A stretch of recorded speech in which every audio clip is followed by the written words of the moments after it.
Boa noite, meus irmãos. Eu quero mais uma vez cumprimentar a cada um com a graça e com a paz do nosso Senhor Jesus Cristo e convidar você para acalmar o seu coração, para direcionar a sua mente, para que tudo aquilo que nós façamos neste momento seja para a honra e glória do nome do nosso Senhor. Cultuemos ao nosso Deus de todo o nosso coração, com tudo aquilo que Ele merece, e que o nome do Senhor seja louvado pela sua vida, aí onde mesmo você está, neste momento. Vamos iniciar esse culto de louvor e de adoração ao nosso Deus, abrindo a palavra de Deus na carta de Paulo aos Romanos, capítulo 11. E nós faremos a leitura do versículo 33 até o versículo de número 36. Romanos capítulo 11, versículos 33 a 36. Assim diz a palavra do nosso Senhor. Ó profundidade da riqueza, tanto da sabedoria como do conhecimento de Deus. Quão insondáveis são os seus juízos e quão inescrutáveis os seus caminhos. Quem, pois, conheceu a mente do Senhor? Ou quem foi o seu conselheiro? Ou quem primeiro deu a ele, para que ele venha a ser restituído? Porque dele, e por meio dele, e para ele são todas as coisas. A ele, pois, a glória eternamente. Amém. A grandeza de Deus é insondável. A grandeza do Senhor não se pode medir. Deus é muito maior daquilo que nós somos capazes de conceber. E quem somos nós para negarmos ao Senhor qualquer adoração, qualquer momento de louvor? Eu não sei como é que se encontra o seu coração neste momento. Se você está feliz, se você está aflito, se você está triste, se você está ansioso. Eu não sei como você está. Mas eu sei que independentemente de como você esteja, o Senhor é glorioso e digno de receber o seu louvor neste momento. Por isso, entregue ao Senhor tudo aquilo que você tem.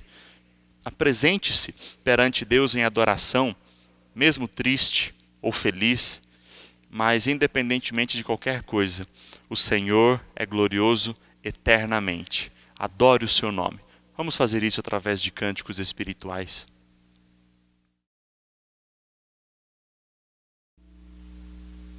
Grandes são as obras do nosso Deus, porque o Senhor é o Rei de toda a nação. O Senhor é o Rei do universo. Ele é quem comanda todas as coisas.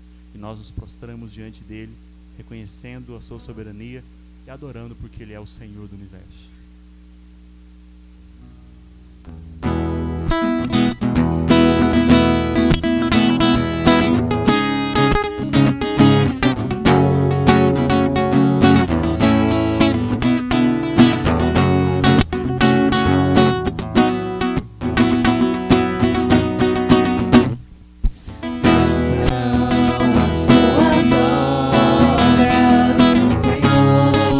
Todo poderoso.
Deus é o Senhor de toda a criação.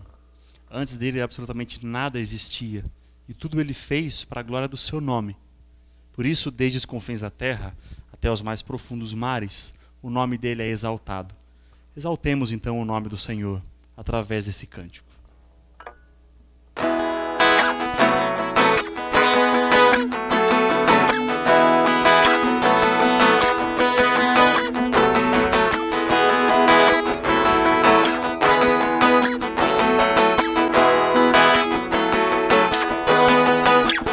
Desde os confins da terra, no mais profundo mar, nas alturas do céu, louvado és dentro dos corações, em meio ao clamor, nasce esta canção, e os povos cantam toda a eternidade. Tu serás adorado, grande Deus, exaltado nas nações, Senhor da criação, grande Deus, seja louvado.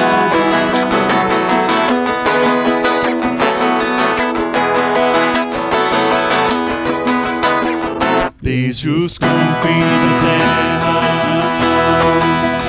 no mais profundo mar, nas alturas do céu,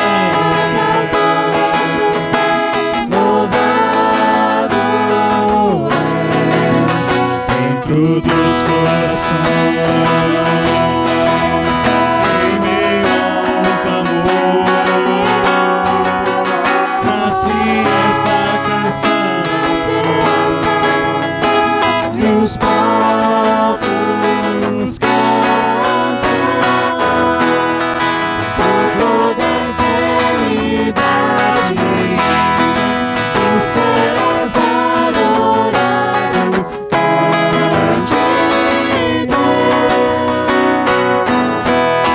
exaltado nas nações, Senhor da criação, grande Deus, seja louvado. Por toda a eternidade, tu serás adorado, grande exaltado nas nações,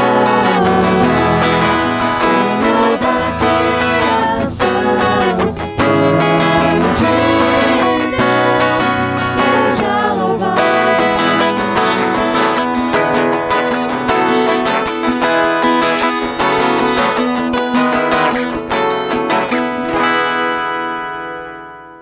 Oremos ao nosso Deus, irmãos, a fim de engrandecê-lo e de exaltar o seu nome com as nossas vidas e com as nossas orações. Senhor, entramos na tua presença nesse momento, ó Deus. Gostaria, ó Pai, de glorificar, ó Pai, através de nossa vida, através, ó Pai, daquilo que fazemos, ó Deus. Que nós possamos, ó Pai, todos os dias buscar a Ti, ó Deus, clamar o Teu nome, falar do Senhor, ó Pai. No nome do Senhor Jesus, que essa noite possa ser abençoada, que o Senhor possa tocar em nosso coração através da Tua palavra, Deus. É isso que eu lhe peço, ó Pai, é isso que eu lhe agradeço, ó Pai, por tudo que o Senhor faz por nós, pela nossa vida, pela vida da nossa família, dos nossos familiares, ó Pai. O Senhor é grandiosamente bom, ó Pai. Muito obrigado, em nome do Senhor Jesus. Amém. Abra sua Bíblia mais uma vez, agora no texto do Salmo, livro dos Salmos, o texto do Salmo de número 32. Livro dos Salmos, Salmo de número 32. Eu quero fazer a leitura de todo este salmo com você. Bem-aventurado aquele cuja iniquidade é perdoada, cujo pecado é coberto. Bem-aventurado o homem a quem o Senhor não atribui iniquidade e em cujo espírito não há dolo.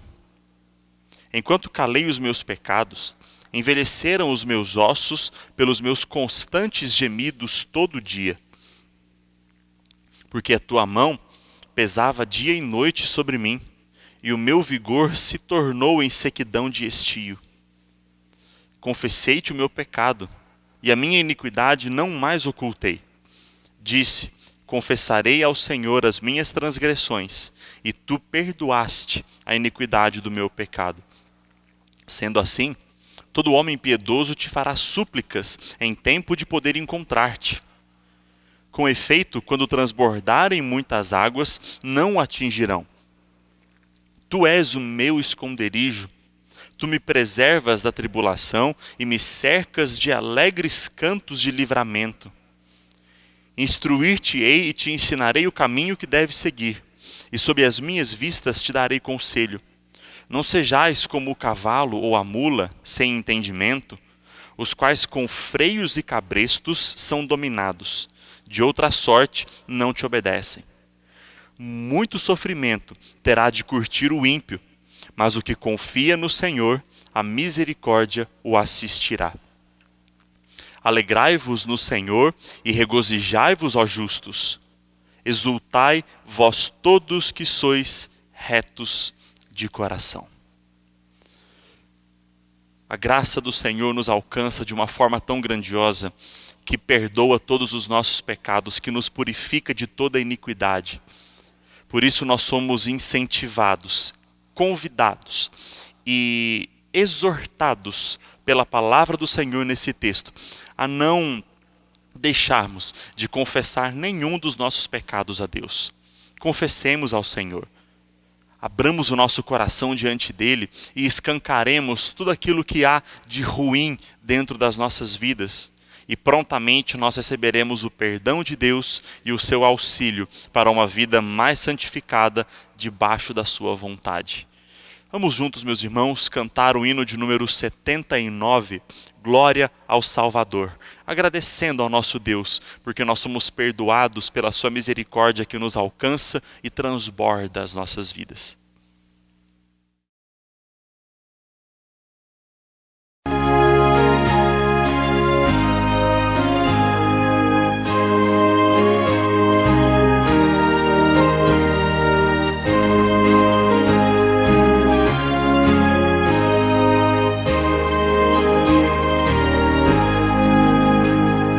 Chegado à cruz do bom Salvador, prostrado aos pés do meu Redentor, Ele atendeu logo ao meu clamor. Glória ao Salvador, glória ao Salvador, glória ao Salvador. Eu sei que Cristo já me salvou. Glória ao Salvador.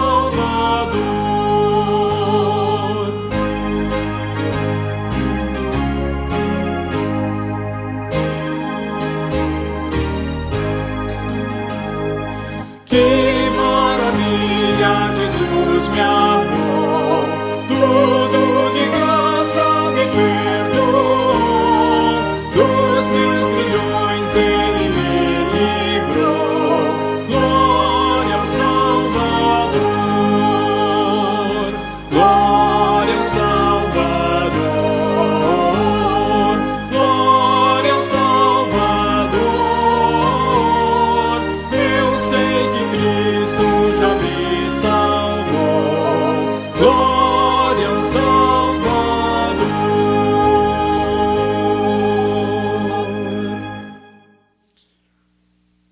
Nós vamos ainda, irmãos, orar ao nosso Deus, agradecendo a Ele, porque nos salvou, porque perdoou os nossos pecados e porque nos ama acima de todas as coisas.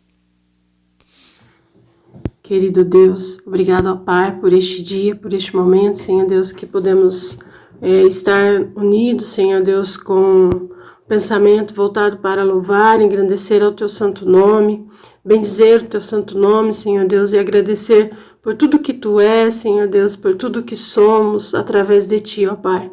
Neste momento, ó Pai, quero agradecer pela vida que o Senhor tem nos dado, pelo cuidado, Senhor Deus, o trabalho, Senhor Deus, a saúde que tem nos preservado, ó Pai. Somos, Senhor Deus, agradecidos a Ti por todas as bênçãos que o Senhor tem dado a cada um de nós, ó Pai. E quero também, Senhor Deus, agradecer muito, ó Pai, pela salvação em Cristo Jesus, ó Pai, o Teu Filho único que o Senhor enviou, Senhor Deus, para nos perdoar, Senhor Deus, e morrer por nós, ó Pai. Eu te agradeço, ó Deus, por Jesus Cristo, Senhor Deus, ter vindo, Senhor Deus, e ter nos resgatado, Senhor Deus, para Ti, ó Pai. Fica conosco, ó Pai, neste dia, nos perdoe, Senhor Deus, as nossas faltas e nos ensine, ó Pai, através da Tua palavra, a como viver e honrar o Teu santo nome, ó Pai. Nos dê sabedoria, Senhor Deus, como lidar com as coisas difíceis, Senhor Deus, desta pandemia. Mas, acima de tudo, olhar, Senhor Deus, com um olhar de gratidão e ver as bênçãos que o Senhor tem derramado a cada um de nós. Obrigado, ó Deus, por este dia, por este momento e principalmente, ó Pai, pela salvação em Cristo Jesus. É em nome de Jesus que eu oro agradecido. Amém. A mensagem que eu tenho para compartilhar com você nesta noite encontra-se baseada no texto da Palavra de Deus, que está no Evangelho de João, capítulo 8, versículos 1 a 11. Abra sua Bíblia comigo nesse texto e, se possível, mantenha aberta durante a exposição. João capítulo 8, do versículo 1 até o 11º versículo. Assim a palavra do nosso Deus nos diz: Jesus, entretanto, foi para o Monte das Oliveiras. De madrugada, voltou novamente para o templo, e todo o povo ia ter com ele, e assentado os ensinava. Os escribas e fariseus trouxeram à sua presença uma mulher surpreendida em adultério, e fazendo-a ficar de pé no meio de todos, disseram a Jesus: Mestre, esta mulher foi apanhada em flagrante adultério, e na lei nos mandou Moisés que tais mulheres sejam apedrejadas. Tu, pois, que dizes? Isto diziam eles tentando, para terem de que o acusar. Mas Jesus, inclinando-se, escrevia na terra com o dedo. Como insistissem na pergunta, Jesus se levantou e lhes disse: Aquele que dentre vós estiver sem pecado, seja o primeiro que lhe atire a pedra. E tornando a inclinar-se, continuou a escrever no chão. Mas, ouvindo eles esta resposta, e acusados pela própria consciência, foram se retirando um por um, a começar pelos mais velhos, até os últimos, ficando só Jesus e a mulher no meio onde estava. Erguendo-se Jesus e não vendo a ninguém mais além da mulher, perguntou-lhe: Mulher, onde estão aqueles teus acusadores? Ninguém te condenou? Respondeu ela: Ninguém, Senhor. Então lhe disse Jesus: Nem eu tampouco te condeno. Vai e não peques mais. Vamos orar, irmãos. Querido Deus, obrigado pela tua maravilhosa palavra. Obrigado pela tua graça que nos alcança e nos sustenta, nos direciona em todas as coisas das nossas vidas. Nós te louvamos, ó Pai, porque o Senhor é Deus, porque o Senhor é bondoso, porque o Senhor é gracioso para conosco. E nesse momento nós nos colocamos diante do Senhor porque queremos ouvir a tua voz, porque queremos ser alimentados pela tua palavra através do teu Santo Espírito. Nós sabemos, ó Pai, que somos pecadores, que somos falhos, que nós não merecemos nada que vem do Senhor, mas somos totalmente carentes de Ti, Pai. E é por esta razão que, mais uma vez, nós clamamos ao Senhor pela Tua misericórdia, que seja ela derramada sobre as nossas vidas e que venha falar ao nosso coração. Abençoa, Senhor, aquele que ouvir a tua palavra neste momento, para que essa vida seja alcançada pelo Senhor, transformada, direcionada e fortalecida pelo teu Santo Espírito. Aumenta a nossa fé e aumenta o nosso desejo pela presença do Senhor. Em nome de Cristo Jesus, nós te pedimos. Amém, Pai. Meus irmãos, este é um texto da palavra de Deus que apresenta de forma magnífica a grandiosidade do perdão de Deus, da misericórdia do Senhor sobre as nossas vidas. Se nós pararmos para pensar como somos pecadores e não merecemos absolutamente nada de bondoso que venha das mãos de Deus para conosco. Ainda assim, a palavra do Senhor traz uma exortação para as nossas vidas. E através dessa exortação, nós devemos viver para a honra e glória do nome do nosso Deus. Mas assim como nós fomos alcançados pela misericórdia do Senhor, que nós também demonstremos essa mesma misericórdia sobre outras pessoas. Veja que a história começa dizendo que uma mulher foi flagrada em adultério pelos escribas, pelos fariseus, e eles levaram essa mulher até o templo justamente num dia, num momento em que Jesus estava ali e estava ensinando multidões. E como nós conhecemos a história, sabemos que até aquele momento muitas pessoas paravam para ouvir o que Jesus dizia. Muitas pessoas demonstravam um grande interesse pelos ensinamentos do Senhor Jesus. Mas isso certamente não agradava nem um pouco os escribas e os fariseus, porque eles eram reconhecidos como mestres no meio de Israel, no meio do povo judeu. Eles eram conhecidos como os ensinadores, como os doutrinadores. Eles eram seguidos pelos judeus a fim de que pudessem ser direcionados sobre aquilo que eles deveriam fazer. E os escribas, os fariseus, certamente se aproveitavam muito daquilo para dominar sobre o povo, para escravizar a mente, as emoções dos judeus e assim vivessem satisfazendo o ego do seu coração. Mas quando Jesus veio com a palavra amorosa, com a palavra de salvação, com uma palavra transformadora, e aquilo começou a trazer alento para os corações dos judeus que estavam cansados, que estavam sobrecarregados, porque além de viverem ainda nos seus pecados, não recebiam dos seus mestres uma palavra que trouxesse direcionamento para a sua vida. Pelo contrário, dentro do seu egoísmo, os escribas e os fariseus distorciam a lei do Senhor para que vivessem dominando sobre todo o povo judeu e com isso trouxesse vantagem para a sua própria vida. E por causa disso, os escribas, os fariseus e os sacerdotes foram os primeiros a começarem a perseguir Jesus. De várias formas e por diversos momentos, eles tentaram prender Jesus, matá-lo, ou mesmo descredibilizá-lo diante de toda a população.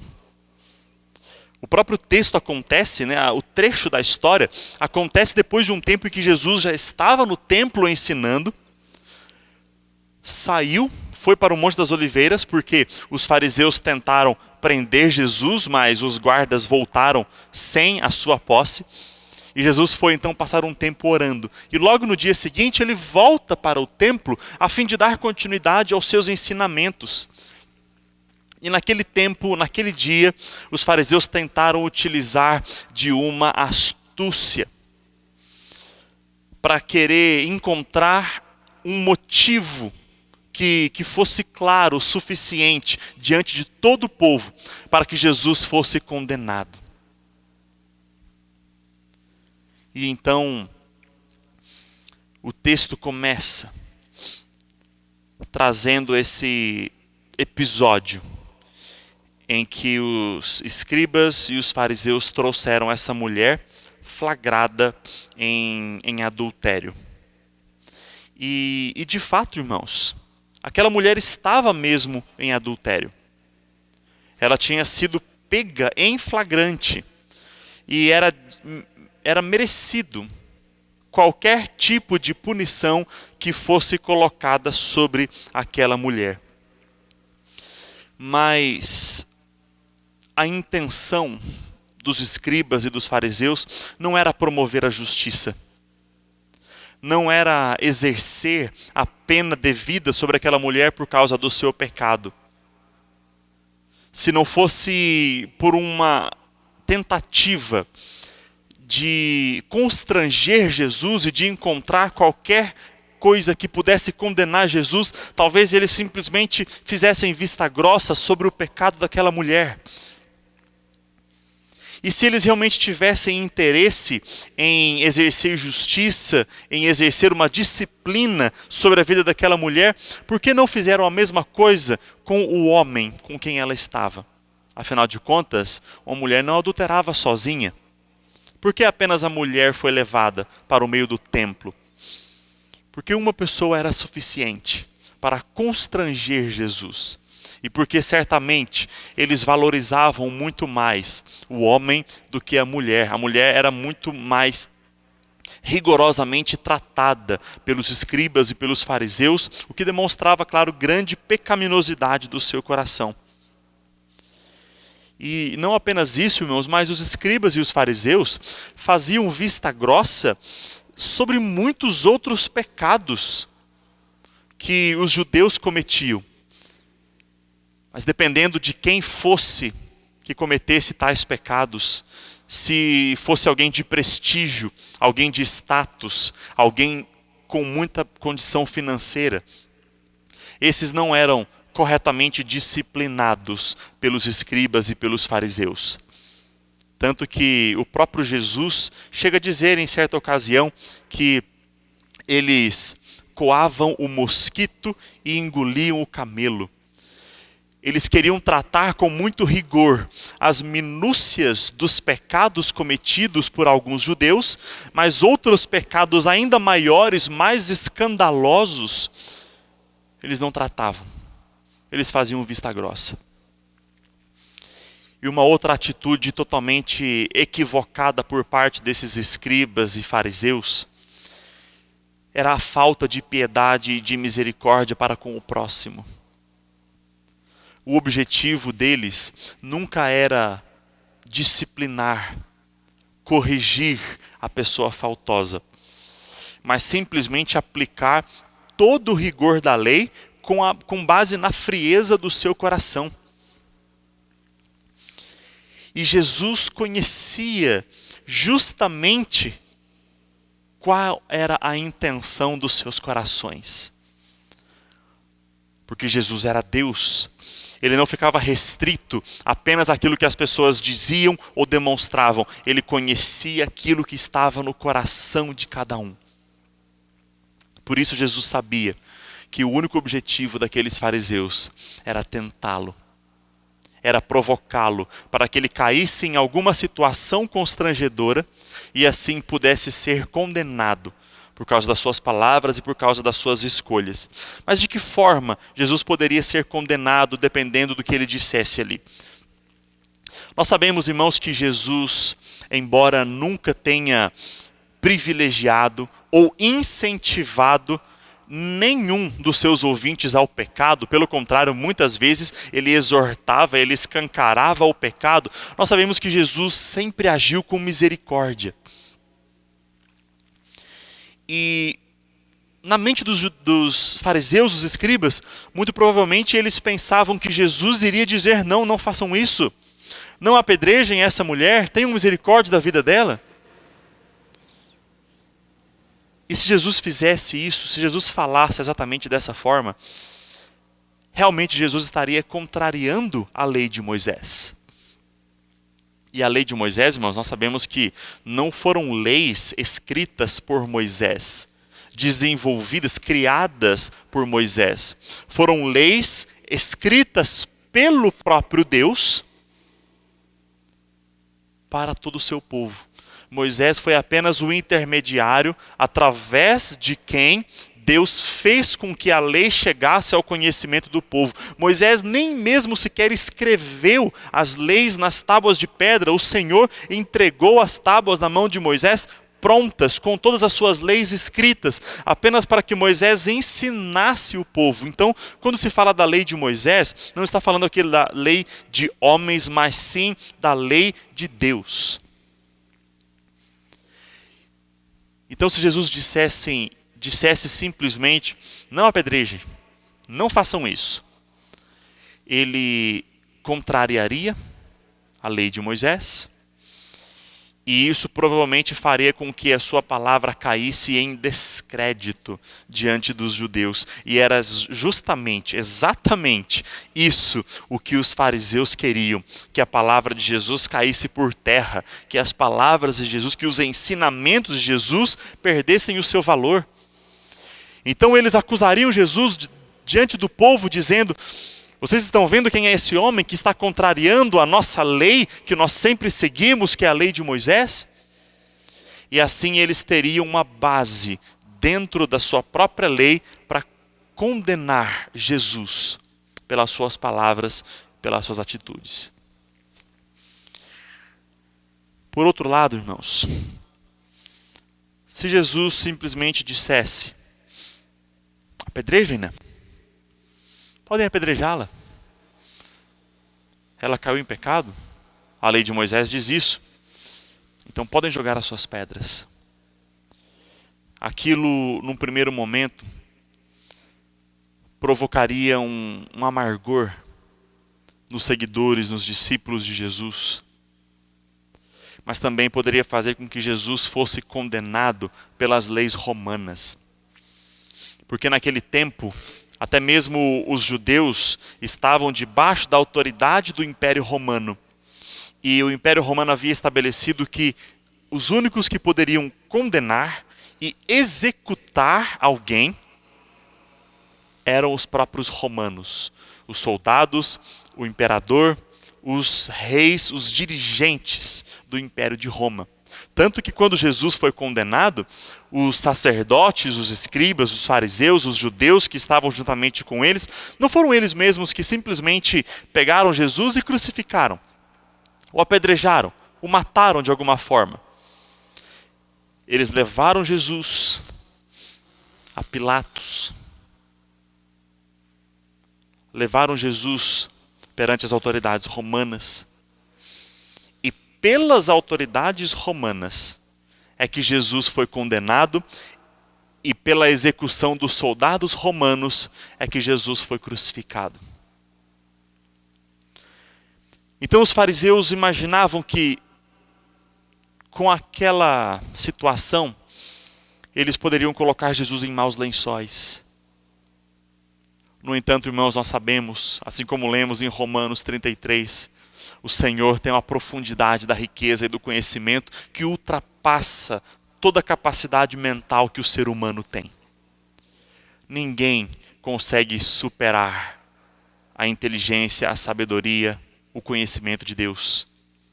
Ninguém consegue colocar Deus numa situação em que Ele não possa responder. Por isso, a primeira reação de Jesus foi o silêncio. Não porque ele estava pensando no que responder, pensando em como sair daquela situação, mas porque ele queria devolver aos fariseus aquilo que eles estavam tentando fazer com ele. Jesus já sabia exatamente o que fazer para mudar aquele jogo, para usar daquele momento para escancarar os pecados dos escribas e dos fariseus. Por isso, primeiramente, Jesus ficou em silêncio. Simplesmente agachou-se, começou a escrever ou a desenhar com o dedo no chão. Nós não sabemos exatamente o que Jesus desenhava ou escrevia, mas isso não é importante para nós compreendermos a mensagem do texto. Alguns talvez queiram especular que Jesus estava escrevendo um enigma, alguma mensagem ali aos judeus ou aos fariseus, ou mesmo à mulher que estava ali perante todos eles. Mas nada disso seria correto de nós dizermos. Apenas Jesus estava ali, parado, sem dar nenhuma resposta aos escribas e aos fariseus. Sem dúvida nenhuma, meus irmãos, aquilo os deixou bastante aborrecidos, intrigados, pensando que Jesus não iria responder absolutamente nada. Por isso eles insistiram na pergunta: Mestre, o que o Senhor diz? Perceba, meus irmãos, a hipocrisia desses escribas e fariseus, porque ao se dirigirem a Jesus como mestre, eles realmente não o reconheciam como o tal mestre. Pelo contrário, eles faziam aquilo apenas como uma forma de tripudiar, ou até mesmo de conseguir a atenção dos judeus que estavam acompanhando aquele momento. Muito provavelmente o templo estava lotado, porque muitas pessoas queriam ouvir o que Jesus dizia. Então os escribas, os fariseus, de forma hipócrita, insistiam com Jesus para que respondesse: Mestre, o que tu dizes? O que nós vamos fazer? Apedrejamos esta mulher? E conforme eles insistiam, Jesus então se levantou e de forma muito sábia, conhecendo não só os pensamentos, mas conhecendo a realidade de cada um daqueles escribas e fariseus, disse essa frase que nós conhecemos: aquele que estiver sem pecado, atire a primeira pedra. Presta bem atenção na frase, como ela é dita por Jesus aqui. Jesus não disse apenas: aquele que nunca pecou, atire a primeira pedra. Ele disse: aquele que estiver sem pecado. Aquele que não cometeu nenhum pecado recentemente. Aquele que já confessou o seu pecado. Aquele que já foi purificado.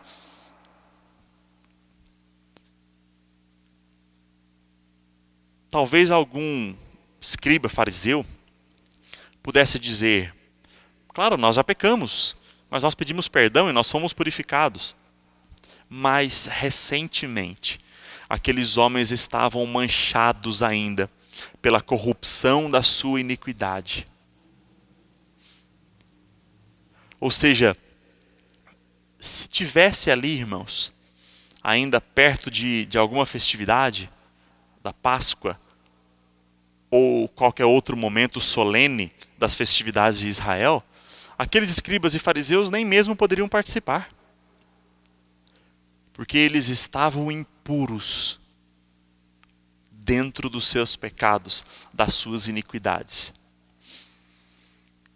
Jesus disse apenas essa frase, curta, simples: aquele que estiver sem pecado, aquele que estiver puro, atire a primeira pedra. De certa forma, Jesus não quebrou a lei de Israel, a lei de Moisés. Jesus não contrariou. A lei dizia para apedrejar pessoas flagradas em adultério? Sim, dizia. Então Jesus reafirmou a lei.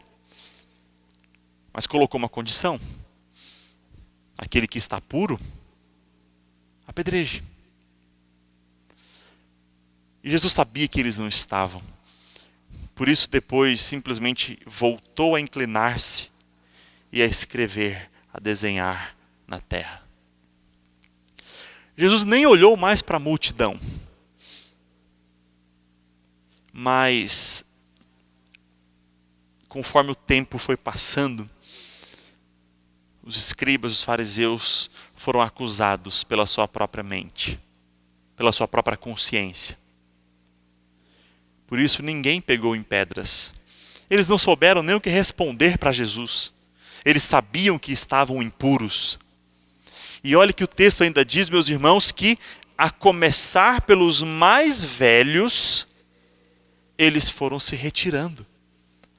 Ou seja, até mesmo os mais velhos, os mais experientes, os tidos como mais sábios, eles deveriam ser os primeiros a dar exemplo de uma vida de santidade, de uma vida marcada pela obediência da palavra de Deus, eles mesmos não estavam vivendo aquilo que a palavra dizia. E eles sabiam disso. Por isso que, pelo peso da sua consciência, eles não puderam condenar aquela mulher. Não puderam apedrejar aquela mulher que tinha cometido o pecado de adultério. Nós não sabemos quanto tempo se passou ali naquela situação, mas acredito ter sido um tempo razoável, porque os mais velhos saíram, os mais novos foram saindo, até mesmo os demais discípulos que estavam ali ouvindo Jesus naquele tempo, saíram de dentro do templo, porque o texto diz que ficaram ali apenas Jesus e a mulher.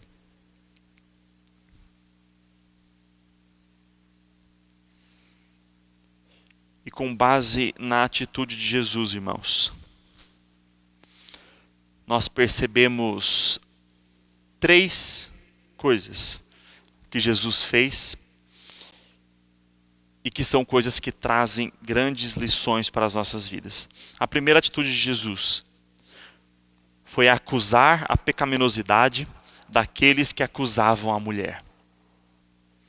Foi mostrar publicamente que todas as pessoas são impuras, que todos são pecadores. Por isso, não compete a absolutamente ninguém condenar os pecados de outras pessoas. Apenas Deus é quem o fará.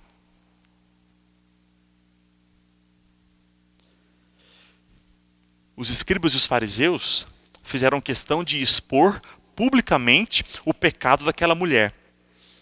E as pessoas estavam vendo de forma muito clara como ela tinha pecado contra a lei do Senhor.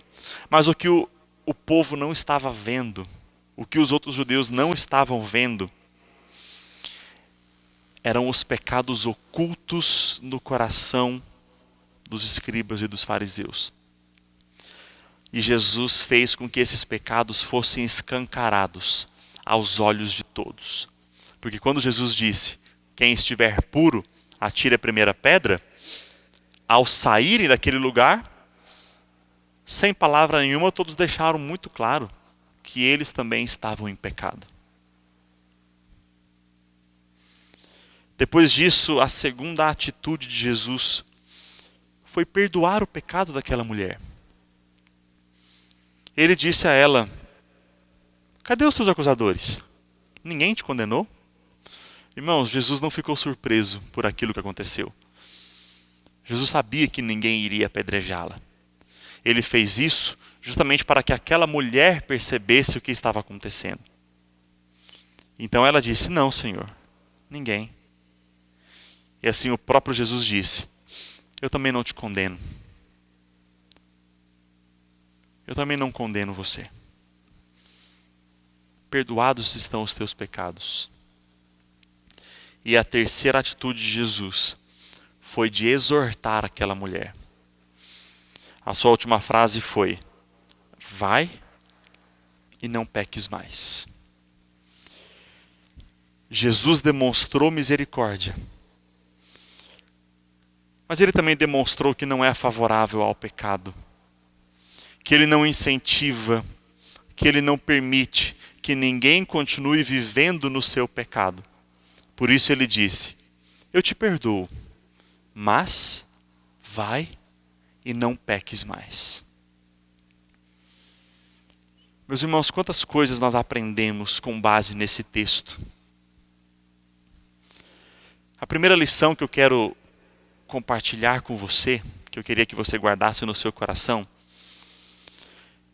é que nós não temos nenhuma capacidade de condenar outras pessoas, não de acusar os seus pecados, isso nós podemos fazer. De exortá-las, isso nós podemos fazer. Mas nós não podemos condenar ninguém. Nós não podemos dizer a ninguém que é ou não é filho de Deus, que vai para o inferno ou vai para o céu. Nós não podemos emitir nenhum juízo como esse. Mas muitas vezes, pessoas fazem isso. cristãos fazem isso. Olham para os pecados de outras pessoas e se dizem horrorizados, se dizem escandalizados, mas não conseguem olhar para a sua própria vida e perceberem que eles também estão manchados pelo pecado, que eles também vacilam contra o Senhor, que eles muitas vezes erram, pecam, cometem iniquidades, e a primeira coisa que eles fazem é voltar para Deus e pedir: Senhor, tem misericórdia da minha vida. No entanto, meus irmãos, nós não podemos ser hipócritas a ponto de pedir ao Senhor que tenha misericórdia das nossas vidas e não exercermos a mesma misericórdia sobre outras pessoas. Nós não podemos desejar que Deus nos perdoe, mas ao mesmo tempo desejar ver outras pessoas sendo rigorosamente punidas por causa do seu pecado. Nós precisamos desejar e pedir a Deus que tenha a mesma misericórdia sobre nós e sobre outras pessoas.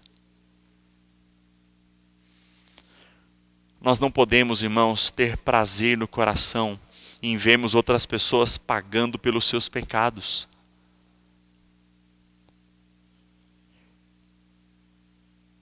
E isso muitas vezes acontece quando nós até mesmo nos negamos a perdoar aquele que pecou contra nós.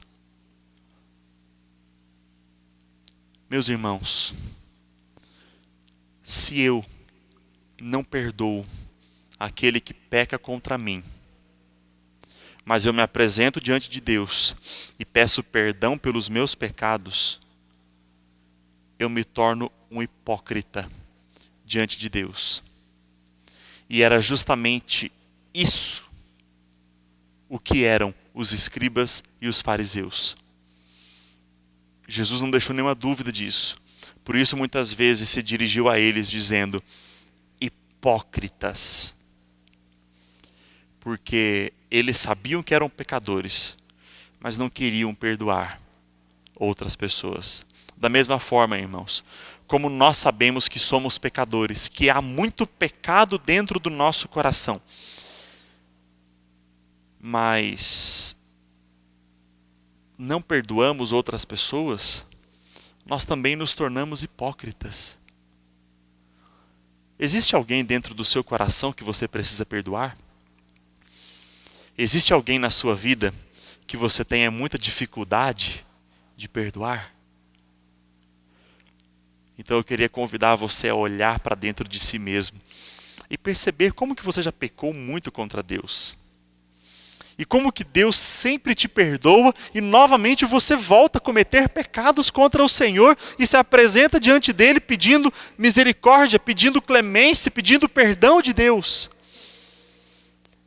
E você está certo em fazer isso porque a palavra do Senhor realmente nos chama a confessar os nossos pecados e a nos arrependermos deles. Porém, meus irmãos, ao mesmo tempo em que nós fazemos isso, nós também devemos pensar que outras pessoas precisam ser perdoadas por nós. Cuide do seu coração. Perdoe aquele que pecou contra você, aquele que de alguma forma te machucou, te colocou para baixo. Perdoe.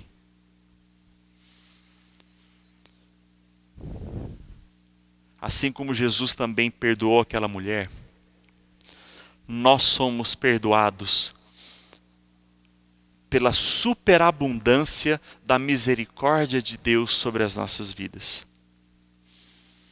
A palavra do Senhor nos diz, através de Paulo, na sua carta aos Romanos, que onde o pecado foi abundante, a graça de Deus foi superabundante. Muitas vezes nós nos constrangemos por causa dos nossos pecados. Mas, independentemente de qual seja o seu pecado, de qual tenha sido a profundidade, a constância do seu pecado, não deixe de buscar ao Senhor. Não deixe de se arrepender. E não deixe de se lembrar que Deus te ama e Ele perdoa o seu pecado.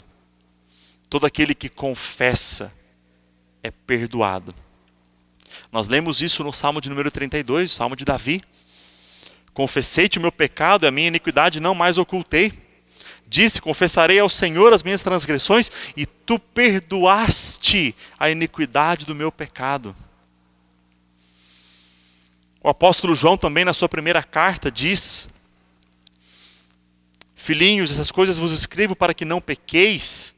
Todavia, se alguém pecar, nós temos um advogado junto ao Pai, que é Jesus Cristo. Não deixe de pedir perdão pelo seu pecado e não deixe de crer que Deus perdoa o pecado que você comete.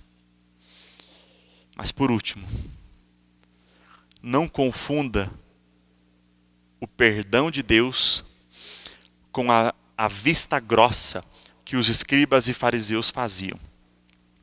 Irmãos, não é porque Deus perdoa a multidão dos nossos pecados, sejam eles quantas vezes forem cometidos, não é por isso que nós podemos viver diariamente no pecado que Deus irá nos perdoar do mesmo jeito. Em Romanos 6, versículos 1 e 2, o apóstolo Paulo escreve: que diremos, pois? Permaneceremos no pecado para que seja a graça mais abundante? De modo nenhum. Como viveremos ainda no pecado, nós os que para ele morremos? E assim como Jesus fez aquela exortação à mulher, vai e não peques mais, a palavra de Deus também nos convida a uma vida de santidade, a uma vida de pureza, de obediência à palavra de Deus. A Bíblia deixa muito claro, irmãos, que aquele que vive na prática do pecado não foi nascido de novo, não é filho de Deus, e não sendo filho de Deus, não tem herança com Deus na vida eterna. Mas isso é para aquele que vive na prática do pecado. Eu sei que você peca todos os dias. Eu sei que você comete muitos erros contra Deus. Mas isso não quer dizer que você viva na prática do pecado. Você reconhece o seu erro. Você pede perdão. E você precisa lutar contra o pecado que te tenta. No entanto, aquele que não está nem aí para a palavra de Deus, aquele que vive na prática do erro, pode até se apresentar diante do Senhor, mas será um hipócrita. Não terá sinceridade no seu coração. Portanto, meus irmãos, guarde essa palavra no seu coração. Você é pecador, mas Deus está plenamente disposto a te perdoar quantas vezes forem necessárias. Porém, a palavra dele diz: vai e não peques mais. A mesma graça que vem de Deus, que perdoa os nossos pecados, é a mesma graça que transforma as nossas vidas. Que Deus te abençoe e que essa graça possa te perdoar todos os dias, mas também possa firmar os seus passos no caminho e na justiça do Senhor. Vamos orar mais uma vez? Obrigado, Pai, porque a Tua palavra é maravilhosa. Ela revela o quanto nós somos pecadores, mas ao mesmo tempo o quanto nós somos amados pelo Senhor. Muito obrigado, Deus, porque sem merecer absolutamente nada, o Senhor tem nos alcançado com a sua graça, com a sua misericórdia diariamente. E nós te louvamos e te bendizemos por tudo isso. Muito obrigado, Pai. Ajuda-nos a ter uma vida totalmente entregue, consagrada ao Senhor. Ajuda-nos a glorificar o Teu nome através de tudo aquilo que fazemos. Ajuda-nos a ter um coração também mais compassivo e misericordioso para com o próximo, para com aquele que peca. Para que nós nunca imitamos nenhum juízo de condenação, mas liberemos o perdão e transmitamos a palavra consoladora que vem do Senhor. Em nome de Cristo Jesus nós oramos e nós agradecemos. Amém, Deus. E agora, meus amados irmãos, que a graça tremenda do nosso Senhor Jesus, o amor de Deus, o nosso eterno Pai, a comunhão, a consolação e a paz do Santo Espírito do Senhor repousem sobre todos vós e sobre todo aquele que pertence à igreja do Senhor Jesus, hoje e para todo sempre. Amém.